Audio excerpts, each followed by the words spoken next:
Seche ma timbe osechako chenro mar yore tuke mag Olympics higa manyien, tim mar Kenya matugo tuke mag curling timo ikruok mar manyo tiko mar yore tuke mag Olympics e kind rowere gi jomadongo e piny Finland gi Canada kaka luore no.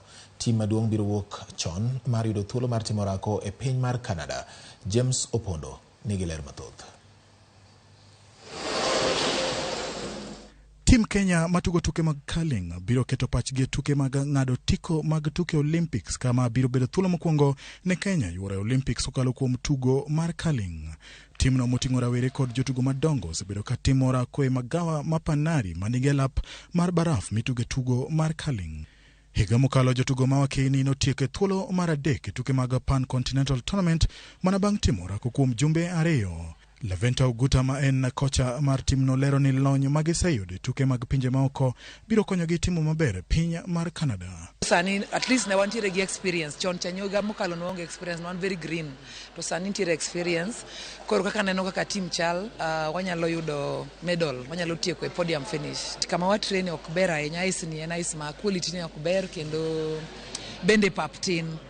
Koro wa plan ni mondo timo wuok kata tarik 15 dwe mar 11 gidhi Finland, gichop chon mondo gitrain kaka 3 weeks kapok tugo chakore.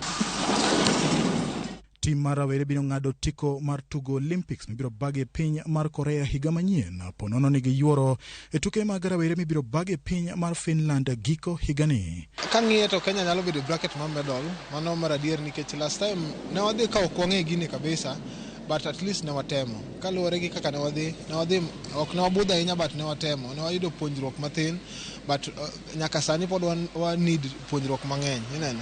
Koro emomiyo neno kwatemo tiyo bidii, watimo gi skills mane wayudo oko mondo koro kwadok mondo wabed better team.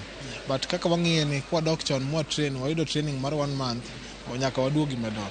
Riwruok matayo tuke mag curling pacho ka osebedo ka temo chwalo tugono e kor gwenge kokalo kuom tuke mag floor curling mitugo e dier ot kendo ok dwar baraf. Kata kamano dwaro pod nitiere mar gero pewe manigi baraf, kama en gino makende manyalo kelo dongruok e tugoni.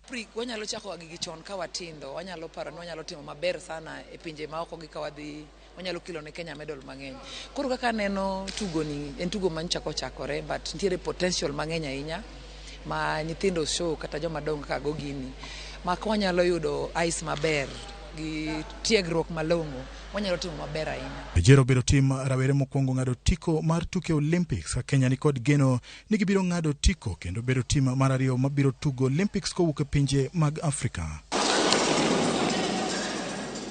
Tim Kenya timo ikruok ne tuke mag Olympics mibobagi mag rawere kaachiel kod tim maduong' e piny mar Korea kaachiel kod piny mar France higa mar 2024. James Opondo, Ramogi TV, Nairobi.